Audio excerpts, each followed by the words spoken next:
हाँ जी, तो दोस्तों आज हम मिल्टन को पढ़ने वाले हैं, हमारे जॉन मिल्टन। ठीक है। तो हाँ, हमने कवर किए थे हमारे कैरोलाइन एज के राइटर्स। ठीक है। और उसी के अंदर सबसे जो खास राइटर जो आते हैं ना हमारे, वो होते हैं जॉन मिल्टन। ठीक है। तो जॉन मिल्टन के लिए इसीलिए मैं अलग से एक लेक्चर लेके आई हूँ, क्योंकि ये बहुत ही ज़्यादा प्रोमिनेंट फिगर है हमारी कैरोलाइन एज के अंदर। ठीक है। हमें इनके बारे में पढ़ना जरूरी है, क्योंकि ये शेक्सपियर के बाद में सेकंड ऐसे राइटर है जिन्होंने जिन्होंने इतने ग्रेट वर्क लिखे हैं। मतलब इनकी जो एपिक वो मास्टरपीस है। ठीक है। ग्रेट मास्टरपीस जिसको हम पैराडाइज लॉस्ट बोलते हैं। ठीक है। हाँ जी, तो शुरू करते हैं। इनका जो बर्थ होता है ना, इनका बर्थ होता है 1608 में। ठीक है। इनका बर्थ होता है 1608 में और इनकी डेथ होती है 1674 में।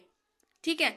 ये एक ऐसे पोइट, मतलब राइटर, ऑथर, पोइट, जो भी आपको कहना है आप कह सकते हैं, क्योंकि ये ऐसे पर्सन थे जो कि ब्लाइंड थे, और ब्लाइंड होते हुए भी इन्होंने इतने अच्छे अच्छे वर्क्स जो है लिखे हैं।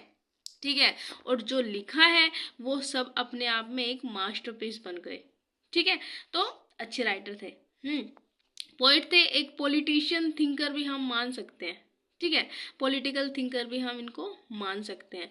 और इनका जो बर्थ है ना वो लंदन में हुआ था। तो ये सारा, मतलब जो भी रायता रायता ही बोलती क्या, जो भी ये वर्क वगैरह लिखेंगे वो थोड़ा सा उस हिसाब से लिखेंगे।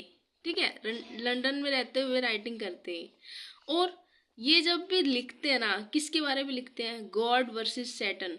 ठीक है। भगवान और शैतान के बीच की जो चीजें हैं ना, उनके लिए लिखना, फ्री विल की चीजें लिखना, सिन रेडेम्पशन लिखना। सिन पता है क्या होता है? पाप होता है।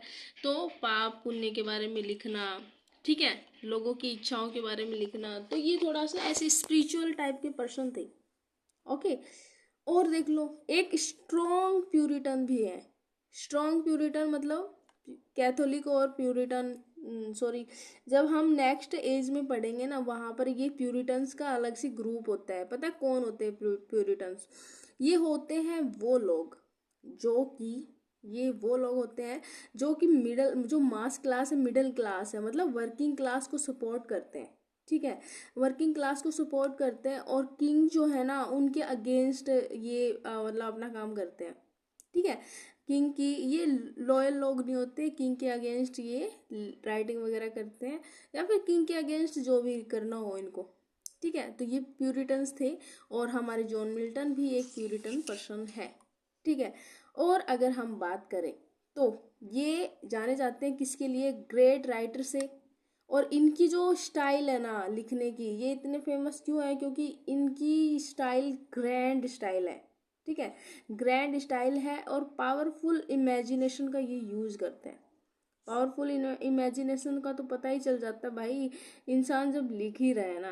पावरफुल इमेजिनेशन, इंसान जब लिख ही रहा है ना, तो इतना खतरनाक लिख रहा है कि कोई इंसान एक बार सोचे कि वाओ, राइटिंग इतनी अच्छी करी है, इतना अच्छा वर्क इन्होंने लिखा है। ऐसे आप पढ़ना है कभी पैराडाइज लॉस्ट जाके। ठीक है। हाँ, आपको पता चलेगा कि हाँ, दुनिया यहीं से शुरू हुई होगी। आप ऐसे सोचोगे। डीप रिलीजियस थीम, मैंने बताया ना, थोड़े स्पिरिचुअल थे, रिलीजियस थे, भगवान वगैरह के बारे में थोड़ा ज़्यादा बिलीव रखते थे, तो उनके लिए लिख रहे थे। इनफैक्ट ये अंधे भी थे ना, तब भी तब भी क्या कर रहे थे? ये अपने किसी अ, अ, दोस्त वगैरह से ना अपनी राइटिंग करवाते थे। मतलब उनको बताते रहते थे, और इनके दोस्त लिखते रहते थे। ठीक है। तो हमारी जो पैराडाइज लॉस्ट है ना, ये भी एक ऐसा वर्क है जो कि इन्होंने किसी और के थ्रू लिखवाया है। मतलब खुद लिखा है, बाकी राइटिंग किसी और ने की, क्योंकि ये ब्लाइंड थे। ठीक है। अगर हम बात करें अगर हम बात करें इनके वर्क की, कौन कौन से वर्क हैं इनके, तो इनके वर्क आ जाते हैं हमारे एपिक पोइट्री। ये लिखना बहुत पसंद करते थे, एपिक इनको लिखना बहुत पसंद था। अब आप बोलोगे एपिक क्या होता है? एपिक होता है जब किसी ग्रेट पर्सन के बारे में बात करी जाए। ठीक है। किसी भगवान या शैतान के बारे में बात करी जाए। ठीक है, किसी एक इंसान के लिए, मतलब उनके बारे में, उसकी पूरी लाइफ के बारे में, उनके कर्मों के बारे में, सब कुछ, तो ये एपिक हो जाता है। एपिक की अगर हम बात करें, पैराडाइज लॉस्ट को कौन ही नहीं जानता, ठीक है। जो इंग्लिश लिटरेचर पढ़ता है उन सबको पता है पैराडाइज लॉस्ट कितना इम्पोर्टेंट वर्क है। 1667 में आया था, ठीक है, ये कंप्लीट हो गया था, पब्लिश करवा दिया गया था। ग्रेट वर्क है इनका। थीम की अगर हम बात करते हैं तो वो होता है fall of man, Adam and ewe, इंसान का कैसे धरती पर जन्म हुआ और इंसान कैसे आया और फिर उसका डाउनफॉल कैसे हुआ। और ये दो प्राणी थे, एडम एंड ईव, धरती पे सबसे पहले इंसान थे ये। तो इनमें से एक फीमेल है, एक मेल है। तो मतलब माना जाता है कि इन्हीं से हमारी जो पॉपुलेशन वो शुरू हुई है, इन्हीं से इंसान का जन्म शुरू हुआ है, ऐसे ऐसे मानते हैं, ठीक है। हाँ, अब ये जो वर्क है ये बाइबल के बेस पर है, ठीक है। ये बाइबल को, मतलब बाइबल को पढ़ के उन्होंने ये वर्क लिखा है, ठीक है।